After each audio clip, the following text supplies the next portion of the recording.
When cell phones start wreaking havoc, a super robot is revived to stop the force controlling them for vengeance. Birds gather at a cell tower in the middle of a field while a mysterious man climbs the structure. He then uses the structure to end his own life, and the birds around him become agitated. The following day, robotics research students are welcomed by an alluring woman named Neela to their laboratory. She takes them to meet their professor, Dr. Vasigaran, whom they heard is developing a new humanoid robot. To their surprise, Vasigaran reveals that Neela is the robot designed to understand human emotions. After the meeting, one of the students leaves when his phone suddenly flies off. Across the city, countless mobile phones start flying off on their own, causing panic. That night, Vasigaran continues working in his laboratory when his girlfriend Sana calls. She's pissed that he's been dodging her calls, but when Vasigaran tries to appease her, his phone also flies away. The next day, people gather at the police station to report their missing devices. At a government meeting, Vasigaran shares that no known technology could have caused the event. The director of another research institute, Dr. Bora, accuses his fellow scientist of causing this to gain attention. The man is spiteful of Vasigaran since his father's death was caused by his previous creation. That evening, Jayanth, a mobile phone shop owner, calls for a shipment of new devices to make a big sale. However, the new mobile phones break out of the truck delivering them. When Jayanth goes to bed later, he finds thousands of mobile phones covering his bedroom walls. The man hurries to escape, but the devices block him. They show him images of sparrows before finishing him off. The next day, Vasigaran and Neela are called to check the crime scene. Learning that the victim's new stock of mobile phones went missing last night, the scientist wonders if someone doesn't want the devices around. Neela finds dust in one corner, which he discovers is composed of the usual materials for mobile phones. With this, Vasigaran deduces that the missing devices killed the man. Later, the scientist recovers an old phone and places a tracker on it. When the phone flies away, the tracker leads him to a village outside the city. Vasigaran and Neela immediately head there and discover the devices levitating over a lake. The swarm then turns into a bird's claw to topple a nearby cell tower over them. Luckily, Neela saves the professor from being hit. Meanwhile, the owner of a phone company, Manoj, confronts the Minister of Telecommunications, Vaira, since his cell towers have been destroyed. The businessman threatens Vaira to fix the problem, otherwise he'll leak his secrets to the public. At the next meeting, Vasigaran reports what they saw in the field, though he can't scientifically explain how it's possible. Despite this, he advises against using military force as it may likely lead to casualties. Instead, he suggests using Chidi, his previous robot. Bora refuses since the robot was banned after it went out of control. He points out that if Chidi is revived, they may be unable to disable him anymore, which could threaten them. However, Vasigaran reminds the others that Chidi only became dangerous after Bora's father installed a red chip with a destructive program into the android to defame him. Still, the others fear that one miscalculation will make Chidi dangerous again, so Home Minister Kumar chooses to use the military. That night, as Manoj drives home, the cell phones appear on the road as a cell tower. This makes him crash his car, but when he checks again, the devices are gone. To his surprise, the cell phones reactivate, covering the entire road. They then chase him like a tidal wave, so Manoj runs into the nearby woods. However, he discovers that the trees are now covered with cell phones. The devices then cover his body and squish him before flying away in the shape of a giant bird. Meanwhile, Vasigaran and Neela break into the Artificial Intelligence Museum to recover Chidi. 2 days later, the military arrives to guard the reconstruction of the cell towers and the new supply of cell phones. Hearing this, Vaira demands his assistant to ask for military protection, given that leaders of telecommunication like him seem to be the targets. As workers rebuild the towers, cell phones discreetly infiltrate the area, causing panic and chaos. This ends with the destruction of the entire site. The news about the event immediately spreads, scaring Vaira. Before they can lock up the house, a cell phone smashes through a window. His assistant recognizes it as the minister's own cell phone. The phone then levitates and shows the sparrow video before choking Vaira. The minister is taken to the hospital as doctors attempt to remove what's choking him. Before they can, however, he dies. Afterward, the phone bursts out of his body to rejoin its comrades. Having seen this, Kumar calls Vasigaran and orders him to reactivate Chidi, not knowing that the scientist is already repairing the robot. Hundreds of people gather at the stores the next day, hoping to purchase new phones. However, one man gets lifted by his new phone before it joins the giant bird heading towards the city, making the people panic. Soldiers attempt to shoot it down, but the bird destroys everything in its path and grabs civilians. Fortunately, Chidi has been reactivated and takes nets from a construction site to catch the falling civilians. He then tosses the net to block the bird's path, allowing the people to escape. When it breaks through the net, it releases the devices to swarm him, but the robot manages to break free. As the robot runs on the side of a building, the bird's claw chases after him, so he magnetizes firearms from the soldiers below to defend himself. This doesn't work, so he crashes into the building and breaks through the other side with the bird still on his tail. He then commandeers a tank to launch missiles at the bird, though this only causes the cell phones to disperse. The bird reappears before him and swallows the tank, bringing him and the vehicle into the air. Chidi uses this chance to open the fuel tank and create enough friction to make the bird explode from the inside. He lands on a field and sees most of the devices on fire. Still, many of them are intact and begin to regroup.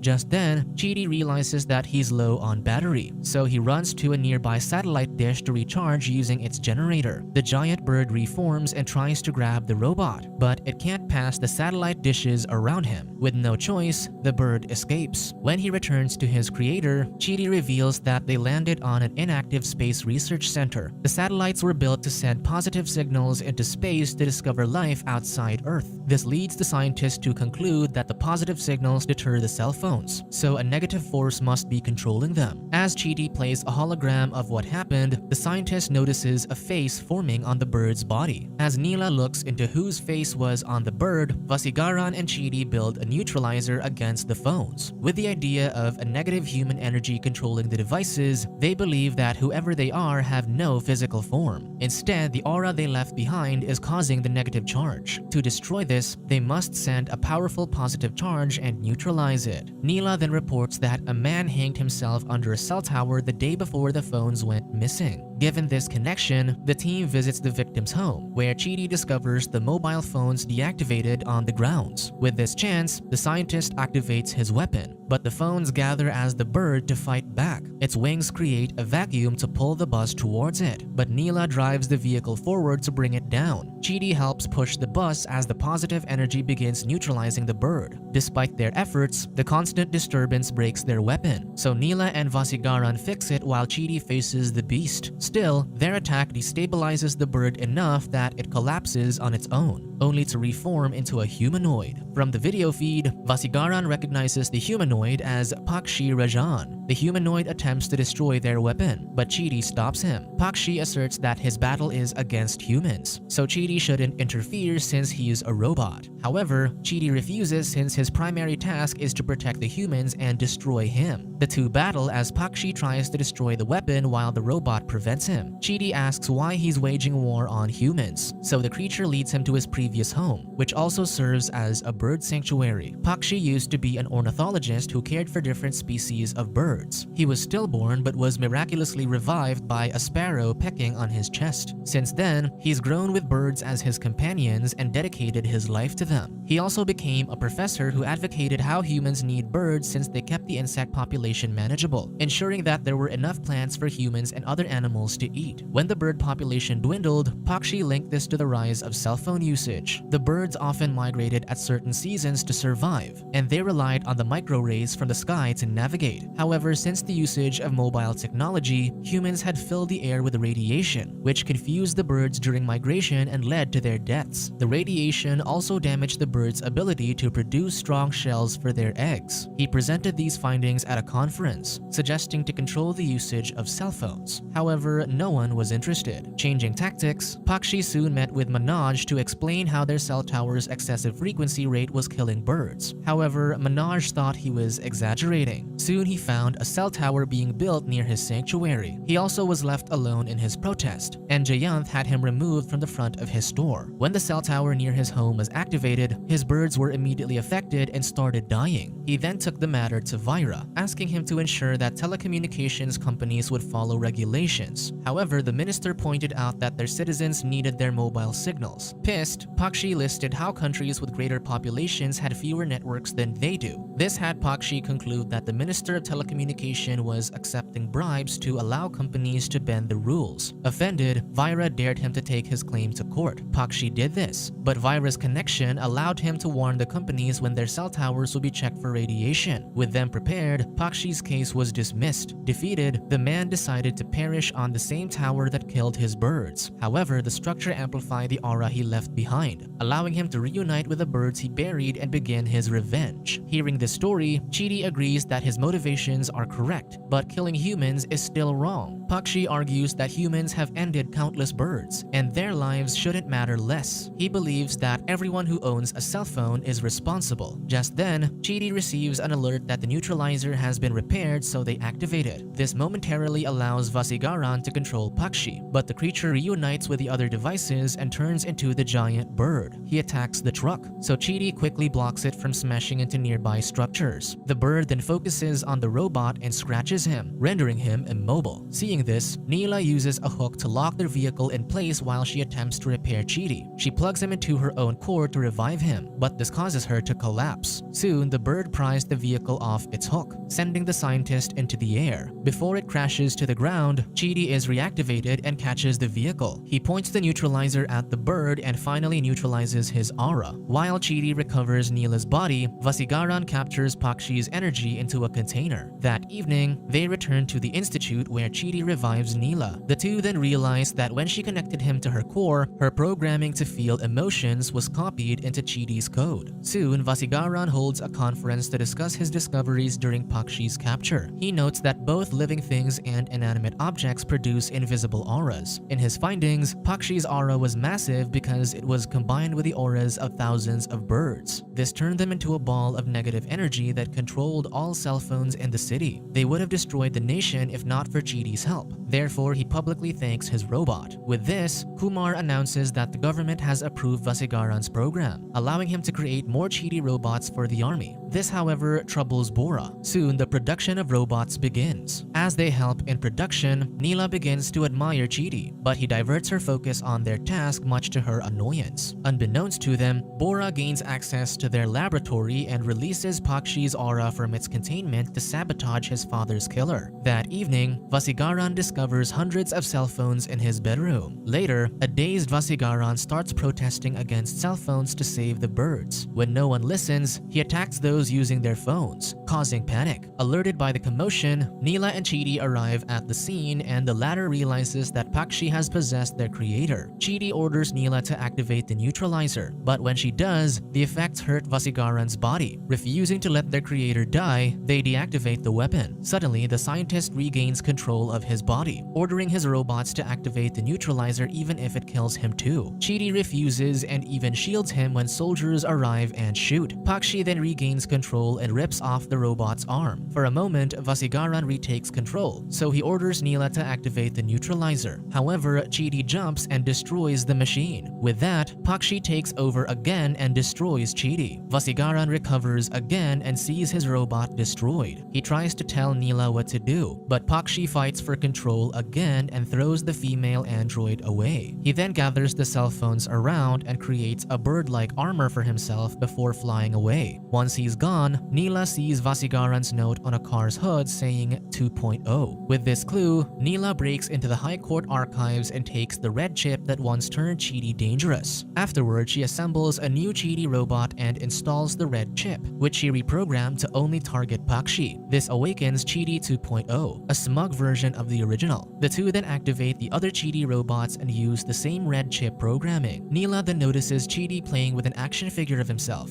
but when he gives it to her, the item turns into a mobile phone. The following day, Pakshi arrives at a stadium during a game. He finds most people on their phones, so he triggers their devices to levitate before their owners. He then announces his plot to kill them all using the same radiation that killed his birds. To demonstrate, he finds Bora amongst the audience and chooses him. The man defends that he's the one who released his aura, so he should let him go. However, Pakshi argues that he's still a cell phone user, so he throws Bora onto the field. He then activates the cell towers nearby and concentrates the radiation onto his victim, who disintegrates before them. The audience rushes in a panic, but Pakshi uses their phones to block the exits. Suddenly, Chidi breaks into one of the exits and faces Pakshi. He then shoots a bullet from his fingertips, but the enemy dodges and reverts his face to Vasigaran. Chidi starts looking guilty over shooting at his creator, but this is all a joke. He shoots Pakshi again, but he disappears. The cell phones start creating humanoid forms to attack the robot, so he magnetizes all firearms in the area and shoots them down. After they're eliminated, Pakshi returns as a giant bird and attempts to grab Chidi. However, something pushes him out of the way. A massive ball of Chidi robots reunites with their leader, who orders them to shoot the bird. The robots rain bullets on it, but the bird slams them with its wing, tossing them away. The robots then turn into a net and cage the bird inside. However, Pakshi disassembles the devices, allowing him to escape and recreate himself as a giant. Seeing this, Chidi starts magnetizing every metal item and uses them and his robots to turn into a giant robot. The two giants battle it out, turning the stadium into their stage. When the creature lands a blow to Chidi's chest, he triggers the fuel on the cars in his body to explode, disabling the robot. With his body in flames, Chidi runs back to Pakshi, then demagnetizes, releasing the other items and entering his enemy's body with only his robots. Chidi attempts to disassemble Pakshi from the inside, but the creature fortifies himself. The effort drains the robot's batteries, so Pakshi releases them and turns into multiple birdmen to destroy them. More phones start gathering in the stadium, cornering the audience into the field. With his targets in place, Pakshi increases the radiation from the cell towers in the city. He soon finds Chidi attempting to charge himself, so he goes to break him. However, a dove blocks his path, ridden by the small Chidi model called Cootie 3.0. The micro-robot threatens to kill the bird if he attacks his master. Hundreds of Cooties riding doves also threaten to break the bird's necks, so Pakshi relents. Cootie also points out that if the radiation reaches the stadium, the doves will be the first to die, so the creature deactivates the cell towers, saving the people. Outside, Neela releases more Cootie robots, who rush to the stadium. They then transform into cell phones and attach themselves to Pakshi's devices. Finally, Chidi is fully charged and triggers the microbots to self-destruct, breaking Pakshi's devices. The audience is finally freed, and Pakshi's armor starts disassembling. Chidi then shoots at Pakshi, but Neela shields the enemy to save their creator. Still, one lands on Pakshi's shoulder, forcing his aura to be released, thus returning the body to Vasigaran. Pakshi moves to possess Chidi, but the Cootie robots riding the doves threaten to self-destruct and kill the birds. The microbots then flee, and Pakshi chases after them. Chidi follows them to the space station and activates the satellite dishes, trapping Pakshi's aura and disintegrating him for good. Eventually, Vasigaran wakes up in the hospital with Neela and Kumar. The latter thanks the scientist for saving them again, but Vasigaran asserts that the technology is what saved them. However, technology also got them in trouble, so they should stop misusing it. Kumar asks if Pakshi will return, so Vasigaran assures him that he's gone. However, more evil forces could emerge. He adds that Pakshi was still right, so they need to control radiation emitted by the cell towers to prevent it from causing harm to any living thing. Kumar promises to raise this to the parliament before leaving. When he's gone, Vasigaran realizes that they must remove the red chip from Chidi now that his goal is completed. Neela assures him that she programmed the chip to self-eject upon completing their mission. With this, Chidi's original programming returns and reports to his creator. He announces that he and the other robots are called into the headquarters in Delhi, so Vasigaran encourages him to take Neela with him. The robots take this as their creator's blessing for their budding romance, so the two thank him. When they leave,